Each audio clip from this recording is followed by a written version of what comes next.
Assalamualaikum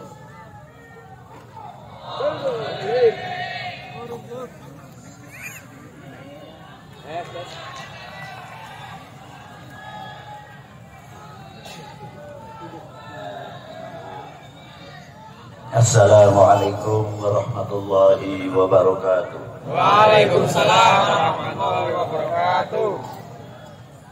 Alhamdulillahil awwalu bila ibtida wal akhiru bila intiha. Jami' sifatil ulya wal izzati wal kibriya.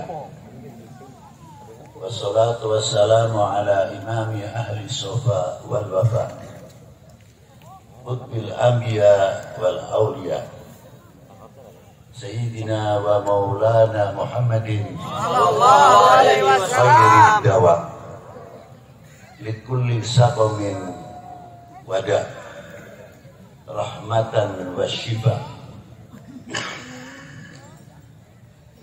fi sirri wal jila wa ala alihi wa sahbihi ma damadil ard wa sama amma ba'du. Yang saya sangat hormati beliau Bapak Gubernur Jawa Barat Dr. Honoris Causa Bapak Al-Hajj Muhammad Ridwan Kamil. Semoga beliau diberi panjang umur, amin, sehat walafiat, amin, dalam memimpin Jawa Barat khususnya. Begitu pula yang saya banggakan Bapak Bupati atau pejabat Bupati, Bapak dari Forkominda, Bapak Dandim, Bapak Polres, Bapak Danrem, Bapak dari instansi pemerintahan, sipil TNI Polri yang selalu kita banggakan, tidak terlepas dari doa. Semoga beliau-beliau dalam membangun bangsa, membangun wilayah yang tidak bisa kita anggap enteng tanpa doa dari kita warga Bekasi khususnya, sehingga Allah Ta'ala menurunkan rahmat, meringankan beban-beban para beliau dalam membangun umat, membangun bangsa, membangun wilayahnya. Dan tidak terlepas pula diberi rezeki yang mudah. Begitu pula yang mendengarkan pengajian pada malam hari ini, danianya maju, ekonominya maju, yang keadaan sakit di rumah sakit atau di rumah diberi cepat sehat walafiat, yang dalam keadaan sekaratul maut atau di rumah sakit karena sakitnya parah sudah waktunya, semoga mendapat anugerah dari Allah husnul khotimah. Yang di dalam ekonomi bangun jatuh, semoga dimudahkan oleh Allah semuanya. Begitu pula dalam dunia pertanian, bagian daripada ketahanan pangan, diberi semua keberkahan oleh Allah Subhanahu wa Ta'ala, sehingga Indonesia bukan sekadar ketahanan pangan untuk negerinya sendiri, tapi bisa ketahanan pangan, bisa menyalurkan ke negeri-negeri yang wajib kita bantu. Itulah memang sifat Indonesia. Itulah sifat orang-orang Indonesia yang sangat mencintai kepada perdamaian. Juga yang saya hormati para sesepuh ini sepuh dari para ajengan, daripada para ulama, dan juga tidak terlepas para habaib. Walaupun kami tidak bisa menyebutkan satu persatu, tapi tidak berarti kita mengurangi hormat kami, cinta kami kepada para beliau-beliau. Juga yang saya banggakan, bapak-bapak dari TNI, Polri, Polres, Ramil, Kapolsek. Semoga Allah Ta'ala memberikan kekuatan-kekuatan zahiran wa batinan dalam menjaga keamanan, dalam stabilitas nasional, khususnya hadirin wal hadirat rahimakumullah. Hari jadi bukan sekadar hari jadi. Setiap ada hari jadi pasti akan menguak sejarah. Tidak mungkin hari jadi tanpa sejarah. Asal usul Bekasi semenjak tahun kapan didirikan nama Bekasi. Ternyata saya pernah nguping sebelum Masehi itu sudah ada nama Bekasi. Dari itu termasuk kota ini kota tua, penuh atau kaya dengan sejarah. Bagaimana Bekasi pada setelah abad 15, 16, 17 penuh dengan perjuangan-perjuangan dari melawan Portugis sampai VOC. Berapa yang menjadi korban dari setiap perjuangan, sudah sampai mana kita mempelajari tokoh-tokoh tersebut, khususnya yang ada di Bekasi.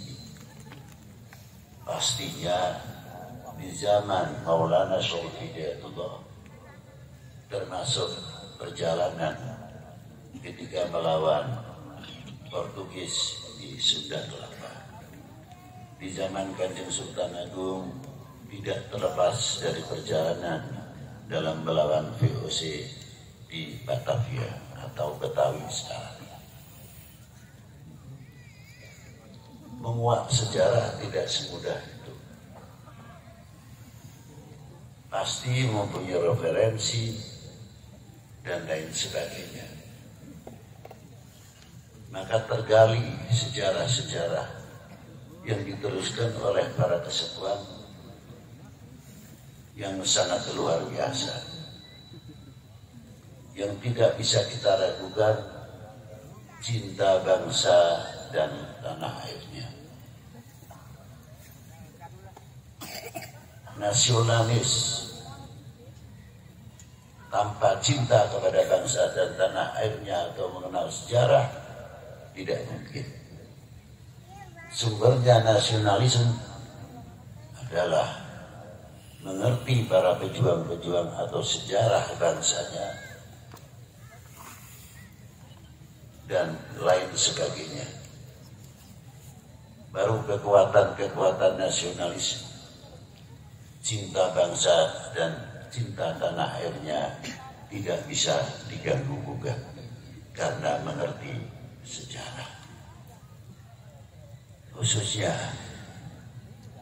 yang ringan saja,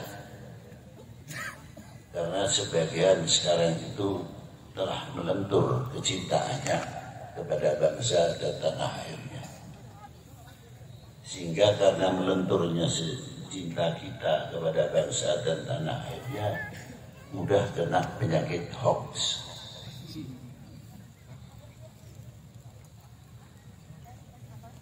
Karena apa? Kalau orang muhibbin atau cinta, Allah Ta'ala berfirman, "Qul in kuntum tuhibbunallah." Kalimat qul di sini untuk baginda Nabi SAW. Semua yang qul ada di dalam Al-Quran untuk baginda Nabi SAW. Bukan qul itu ditujukan siapa pembawa acara atau ustaz atau kiai, tidak. Seolah-olah kalimat qul memerintah dirinya. kul kepada Rasulullah untuk menyampaikan kepada umat itu yang berhak, itu maknanya kul ya habibi, bukan kul si fulan, tidak seolah-olah fulan ini nabinya atau gimana. Itulah in kuntum tuhibbunallah, bila mana kalian itu mencintai kepada Allah, Allah Ta'ala memerintahkan kepada baginda Nabi SAW, fattabi'uni, katakanlah kepada umatmu, ikuti aku. Tidak menggunakan kata jamak, tapi tidak menggunakan kata mufrad, tapi menggunakan kata jamak. Yang pertama, tapi untuk baginda Nabi ketika Allah Ta'ala memerintahkan fattabi'uni menggunakan kalimat mufrad, artinya perorangan. Ikutilah saya, tegas, bukan ikutilah kami. Tahu ilmu Quran, tidak mungkin akan menafsirkan Quran tanpa mengikuti pintunya dari Nabi SAW. Akan memahami Al-Quran harus melewati pintunya bagi Nabi SAW. Tidak semudah itu untuk menafsirkan Quran. Kenal dahulu kepada yang diperintah oleh Allah Ta'ala, fattabi'uni. Kalian, kita semuanya akan dicintai oleh Allah Subhanahu wa Ta'ala. Sahabat bertanya, mata aku mu'minan shadiqan ya Rasulullah. Dijawab oleh baginda Nabi, idza ahbabta Allah, selagi engkau mencintai Allah. Selanjutnya ya Rasulullah, selagi engkau mencintai para utusannya. Selanjutnya ya Rasulullah, mengikuti sunnahnya dan tarekahnya, dan mencintai orang yang dicintainya. Ini luar biasa. Mengapa tarekahnya dan mengikuti sunnahnya di nomor 2 kan, yang diutamakan adalah mencintai utusannya dahulu Rasulullah, untuk takbir untuk kita semuanya, ibrah, contoh. Dari sebab apa? Dari sebab orang kalau mencintai kepada tokohnya, kepada pemimpinnya, entah itu dari pejabat sampai ke ulama, para aulia, dan mencintai keluarga, lebih cenderung akan menutupi aibnya atau kekurangan keluarga, dan tidak akan memberikan kesempatan oknum orang lain.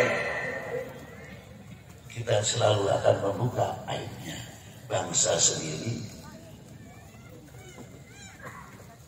Tidak akan memberikan kesempatan untuk orang lain untuk mobok bangsa sendiri, karena tertutup oleh bangsa kita sendiri kecintaannya kepada bangsanya.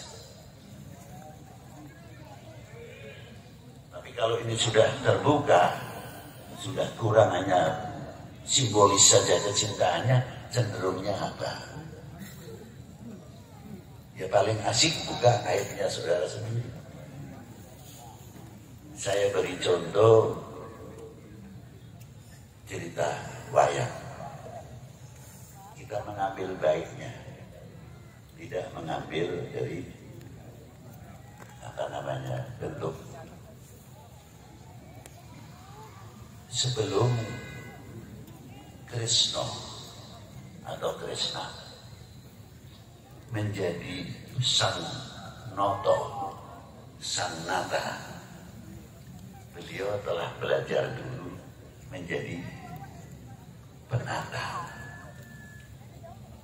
sehingga ketika beliau menjadi raja atau pemimpin atau tokoh, sudah siap menjadi sang noto siapapun.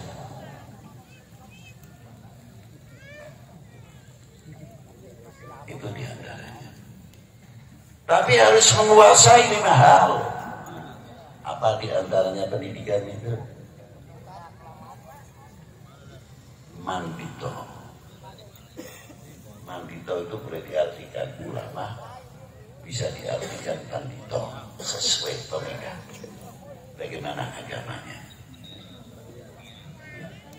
Mempunyai ilmu, kiainya itu punya ilmu ulama menguasai.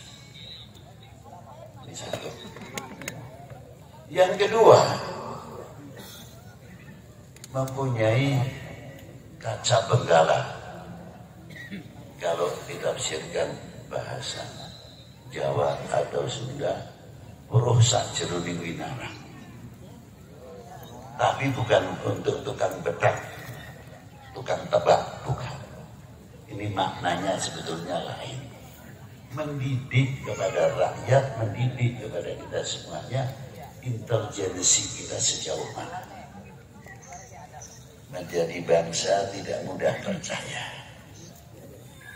Menjadi bangsa tidak mudah dibentur-benturkan. Karena apa? Intelijensinya kuat.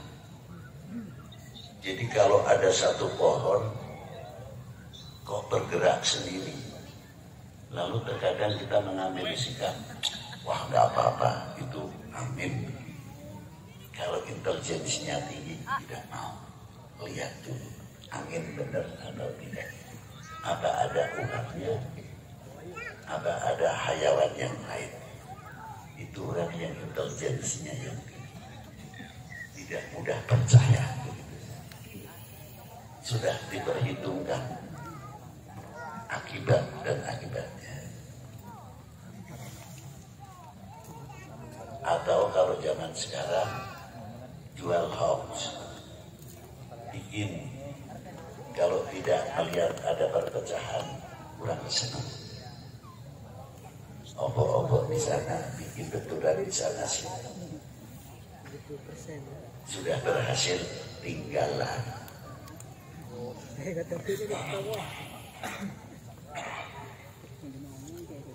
Tapi kalau orang yang mempunyai intelijensi yang tinggi, sangat waspada. Yang ketiga, mempunyai cupu mane astagino.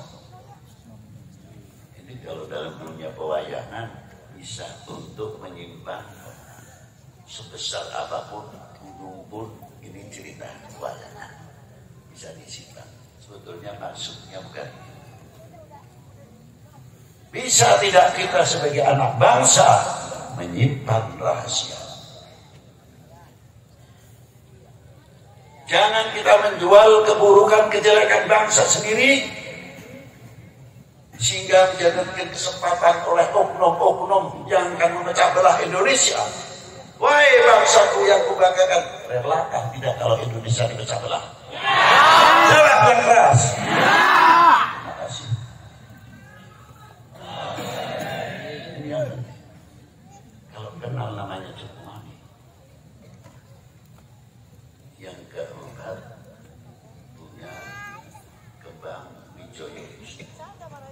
Bukan untuk menghidupkan orang mati. Ini tanah yang gersang, gundul, bisa tumbuh. Ini gimana caranya? Orang yang kurang intelek jadi orang intelek. Orang yang wawasannya sempit menjadi luas. Itu untuk menghidupkan itu. Bukan cetak saja.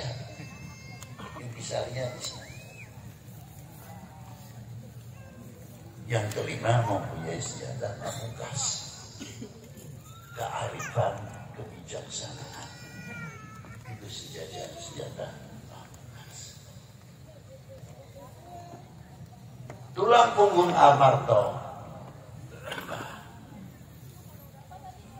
Beliau juga seorang panglima Senopati, tapi juga seorang yang agamis. Dia mampu melahirkan 3 hal. Padahal pada waktu itu kalau kita cerita wayang, mana mungkin umur Mahabharata itu 1000 tahun. Sudah lebih kok sudah bisa menceritakan orang bisa terbang. Dan kalimahnya sudah menggunakan kalimah koco atau kaca, gadun, kaca. Kita pahami sinarnya kaca itu. ternyata ahli astronomi, ahli antariksa. Tahun-tahun itu dikembangkan oleh Wan Sembilan sudah begitu hebat, memberikan satu bekal yang luar biasa. Hingga muncul Gatot Kaca, ahli antariksa, ahli IT, ahli dan lain sebagainya.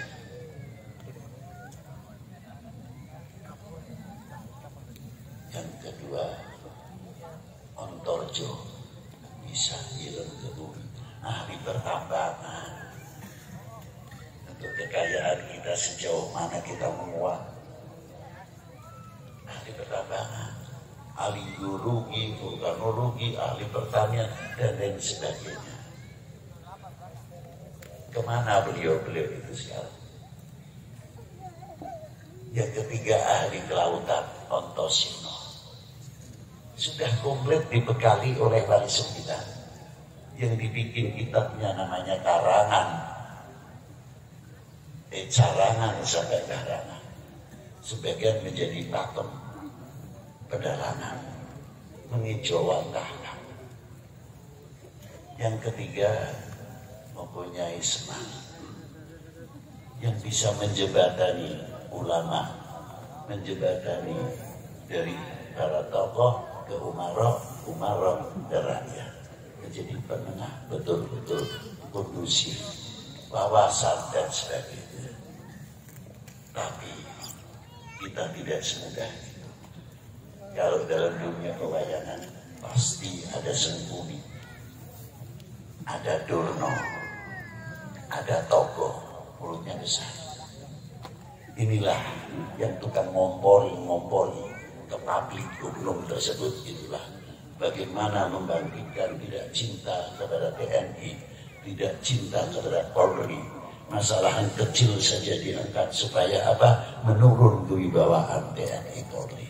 Belum para ulama, belum umarok sama, sehingga sewaktu-waktu Indonesia diobok-obok dengan mudah. Karena apa? Kepercayaannya kepada pemerintah kurang, kepercayaannya kepada TNI melentur, kepercayaannya kepada Polri melentur. Ini sengaja supaya tidak ada kewibawaan. Maka Rasulullah terakhir dalam hadis ini bersabda apa? Kadar bobot iman seseorang tergantung kecintaannya kepada aku.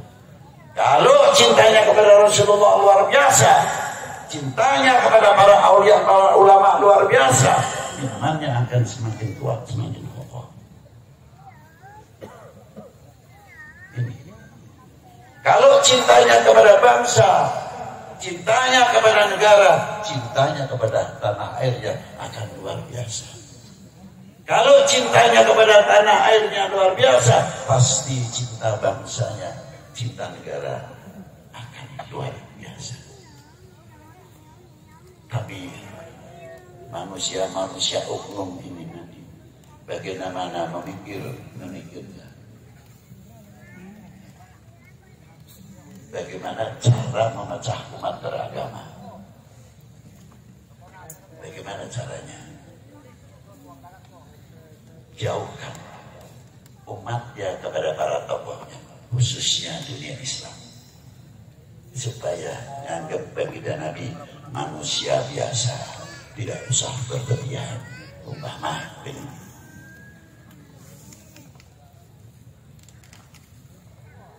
Kalau sudah menutur demikian, selawat jauh, maulud jauh, mudah diobok-obok. Begitu pula kalau orang sudah tidak atau mengkurang percaya kepada pemerintahnya, percaya kepada TNI Polri-nya, cintanya kepada para ulama diobok-obok, semakin melentur.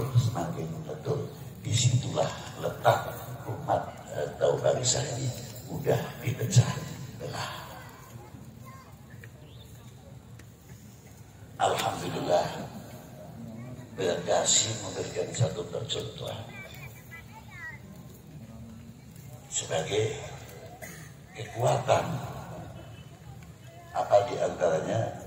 membuat satu sarana ibadah yang jelas berbeda-beda, karena itu dinamika yang indah. Kita tadi telah meletakkan batu pertama. Untuk siapa? Untuk Indonesia, khususnya untuk Bekasi.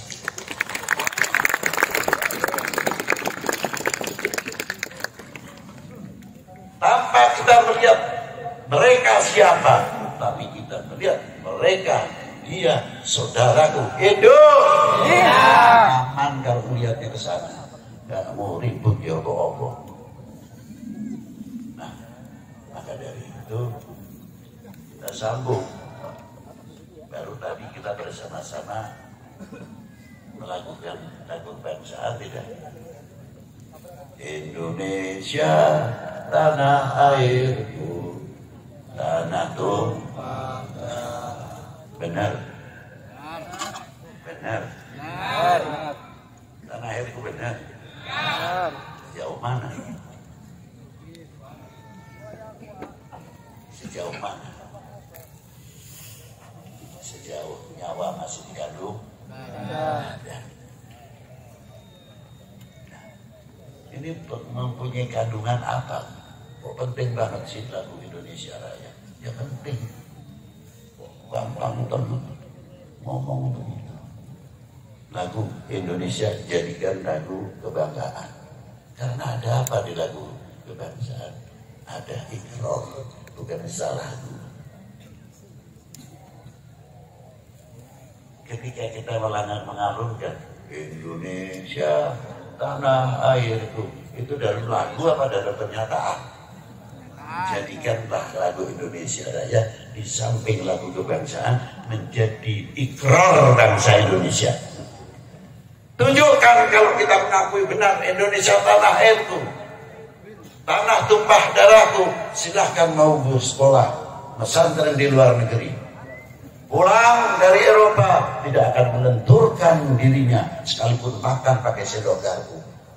Silahkan di Timur Tengah bersurban berjubah, tapi tidak akan melenturkan keindonesianannya, karena kita sudah ikrar Indonesia tanah. Ayo. Setuju? Setuju. Tidak tetap. Itulah diantaranya. Ayo kita jaga. Jangan pakai bahasa basi lagi. Kembangkan Indonesia tanah airku, tanah tumpah darahku. Akan menimbulkan satu kecintaan yang luar biasa. Dan hebatnya, bangunlah jiwanya, bukan bangunlah badannya. Bangunlah jiwanya dengan apa? Al-iman. Dengan apa untuk ideologi negara? Dengan Pancasila yang di backup oleh kekuatan agama. Alam tidak luar biasa. Ringkas kelihatannya. Tapi Indonesia Raya. Tapi maknanya bila mana kita melekat betul-betul kepada cintaannya kepada tanah airnya, pasti kita akan gandengan tangan. Untuk apa? Kekuatan pertahanan nasi. Itulah yang penting. Nah, perlu diketahui, para ulama, para pendahulu pendiri bangsa ini sangat melekat sekali dengan Indonesia tanah airku yang bukan basa-basi. Dari perjuangannya melawan Portugis sampai VOC dan sebagainya. Ada satu cerita sedikit bagaimana sesepuh-sesepuh kita membangun bangsa ini. Buka di dia masih ayat aneh atau itu namun badai ngajian bumi di memolona pasti ayat ibu ayat janur apa pare segala Masih ayah. Mohon, alhamdulillah. Itu filosofinya sangat tinggi. Dalam membangun cinta bangsa, cinta tanah air. Dan sengaja tidak terus pakai rem dulu ataupun usuk dipasang dulu. Nanti. Karena bendera penjajah di instansi pemerintah Hindia Belanda semuanya sudah tertanam bendera-bendera mereka. Bagaimana cara membangun merah putih pada waktu itu sehingga setiap rumah mempunyai merah putih? Itu perjuangan para ulia. Tapi kalau langsung pasang merah putih dol oleh penjajah, tapi pakai ini ditutup pakai janur kuning langsat gelis atau cantik, ditutup tiwu amis manis kalapa pare dan lainnya. Yang saya tanyakan, sebelum pemasangan bendera ajibnya pakai apa ritual dahulu? Ada yang pakai bangkang ayah, ada yang pakai managibah, ada yang pakai berjanjeng, ada yang pakai maulud gibah dan sebagainya dipasang. Baru dipasang benderanya, dibarutkan. Bahkan ada sampai pakunya itu paku emas. Memberikan satu contoh pada Anda. Nah, mari kita perhatikan. Di dalam apa yang ada di dalam memolong yang paling tengah itu ada setengah bulan baru dipasang rek busuk. Karena dulu rek busuk biasanya para sesepuh terdahulu hari kawina di gerem Bapak Guru di Tenayan itu bulan. Pantas kalau reknya busuknya Papua. Pantas tidak.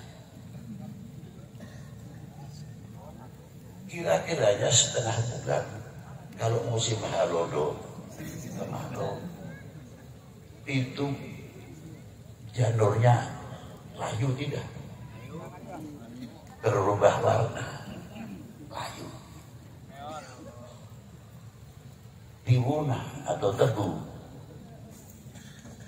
menurun manisnya dan berubah. Kelapanya semakin coklat yang tadinya hijau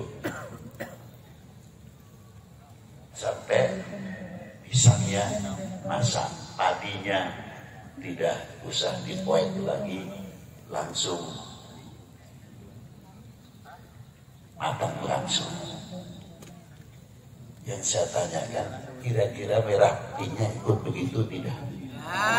Jadiah seperti itu. Tidak mudah kena rayuan, tidak mudah kena provokasi. Merah putih adalah merah putih. Bendera partai boleh banyak silakan, tapi merah putih hanya itu hebatnya. Filosofi itu para pendahulu sudah memberikan satu contoh. Ada contoh lagi yang hebat. Kalau kita ke laut yang dilihat apa?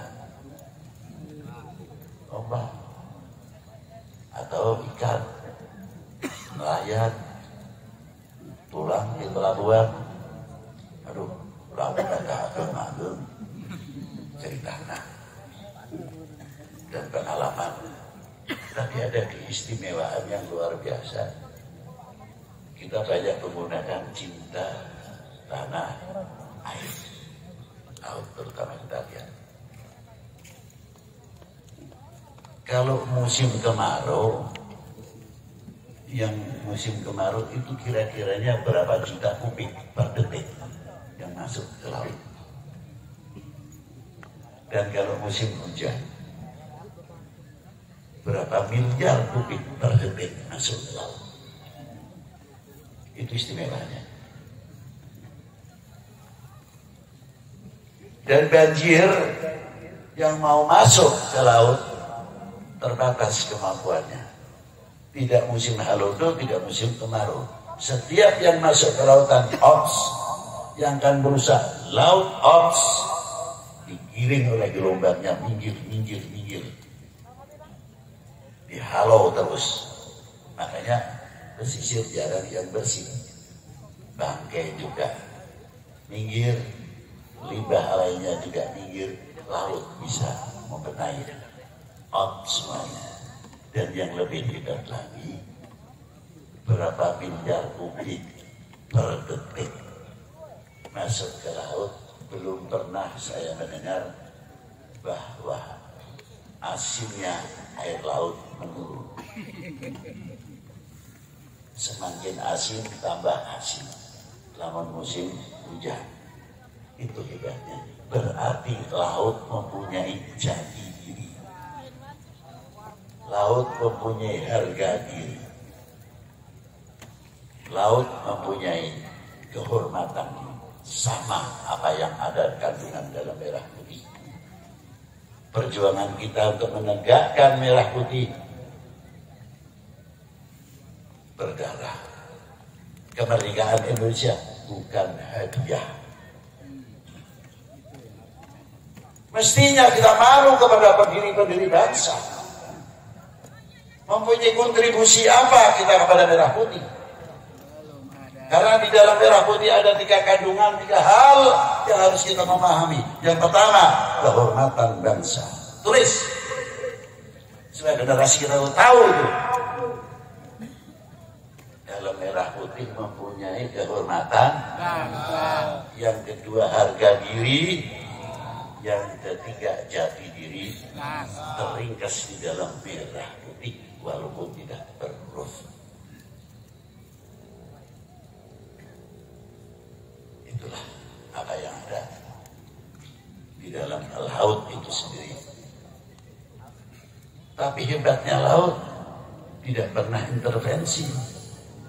Silakan ikan laut hidup ikuti irama yang ada di laut. Tapi ajiibnya ikan yang kita ambil dari laut mestinya cara logika airnya itu asin sudah tidak perlu asin lagi.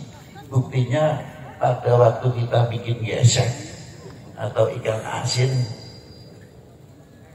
ikan laut saja cukup resiko ditambah ikan asin. Mesti diasinin lagi. Padahal keluar dari wilayah yang asin. Kan aneh. Mau masak ikan laut, pakai bumbunya, pakai garam. Betulnya secara logika dia tidak perlu. Itulah luar biasanya. Toleran yang ada di dalam tubuh air laut itu sendiri sudah mulai memberikan contoh kepada kita. Maka jangan kaget di zaman Wali Sembilan yang mengangkat Malik Ibrahim menjadi Menteri Ekonomi dan Pertanian, Perairan. Ayahnya Sunan Ampel diangkat menjadi Menteri Keuangan. Yang diangkat agamanya berbeda, yang mengangkat agamanya berbeda. Sudah contoh yang luar biasa dari pendahulu. Tinggal kita meneruskan. Tolong jangan sampai kita menjadi bangsa atau umat yang mengecewakan para beliau. Beliau di dalam kubur sudah meninggal, ada yang 454 tahun, ada yang 500 tahun, masih membuat pasar ekonomi, pasar kerakyatan. Lihat tuh Maulana Hasanuddin Banten, lihat tuh luar Banten. Di Banten kalau ada saya Maulana Hasanuddin, apa kira-kiranya Rahmi itu di makamnya? Tidak ada makam Hasanuddin. Serta Habib Hussein luar Batam terus. Sunan Gunung Jati, malah hebat Sunan Gunung Jati, separuh muslim, separuh non muslim, ada tempatnya. Dan semua rata-rata tempat Wali Sembilan ekonominya maju, kearifan lokalnya juga maju, dan lain sebagainya. Artinya orang yang sudah meninggal sekian tahun masih membangun ekonomi kerakyatan. Orang yang sudah mati sekian tahun masih bisa mempersatukan umat. Siapa? Maulana Syarif Hidayatullah. Bangga kita menjadi bangsa Indonesia. Contoh yang luar biasa. Kapan kita bisa meniru para beliau, sehingga menjadi contoh perkat umat, perkat bangsa, saling nasihat menasihati, kompak rukun membangun ekonominya, pertaniannya, karena kita cinta tanah airnya semakin tinggi. Akhirnya nasionalisme kita muncul. Ini jambu mana Pak? Ini jambu Indonesia. Kok kayak jambu Bangkok sendiri, Indonesia sendiri lah. Ini lele mana? Lele Indonesia. Bukan sedikit-dikit lele Bangkok. Jambu Bangkok. Yang aneh lagi itu Kapes, California. Berapa jam itu naik pesawatnya? Jadi dikira kabar di Indonesia itu tidak punya apa jambu. Sampai kartesnya, pisang dan sebagainya. Berarti yang untung namanya orang lain. Coba kalau kita meramaikan, memasarkan, merasa memiliki lebih jauh, akan mengatakan apa? Pisang mana Pak? Indonesia. Namanya pisang Indonesia. Ini jambu Indonesia. Keluaran mana? Kerawang. Yang satu jambu ini keluar mana? Banten. Terangkat nama kota-kotanya. Bukan nama satu yang diangkat. Sehingga kearifan lokalnya dan pasarnya hidup. Nama buah-buahan sedikit demi sedikit menanamkan Indonesia tanah airku, tanah tumpah darahku. Ayo kita bangun dengan melalui jalur ekonomi sesuai dengan Indonesia tanah airku. Ini jambu mana? Jambu Indonesia. Bukan dikit-dikit maaf Bangkok lah. Alhamdulillah masih ada pisang Ambon. Alhamdulillah masih ada gula Jawa. Ini kan sudah gula Jawa jadi gula Bangkok. Ya wassalam maksudnya. Hanya kita harus meningkatkan ekonomi, diantaranya cintailah pertama dahulu apa hasil karya Bumi Pertiwi ini. Karena kita sudah ikrar Indonesia tanah, tunjukkan kita selaku bangsa yang memiliki republik ini, Indonesia tanah, namanya berubah sedikit demi sedikit. Itulah akan membangkitkan dunia ekonomi dan dunia pertanian untuk Indonesia. Sekali lagi kita jadi berkat umat, berkat bangsa. Janganlah berikan kesempatan oknum-oknum manusia yang akan memecah belah Indonesia. Terima kasih, itu yang bisa saya sampaikan. Semoga manfaat di dunia wal akhirah. Bismillahirrahmanirrahim. Allahumma salli wa sallim ala sayyidina Muhammadin salatan tunjina biha min jamil ahwal wal afat wa tahdilana biha jamil hajat wa tahhirna biha min jamil sayyiat wa tarfa'una biha ahsal ghayat jamil khairat fil hayat wa ba'dal mamat. Wa sallallahu alaihi wasallam wa alihi wa sahbihi wa sallam. Alhamdulillahirabbil alamin. Assalamualaikum warahmatullahi wabarakatuh.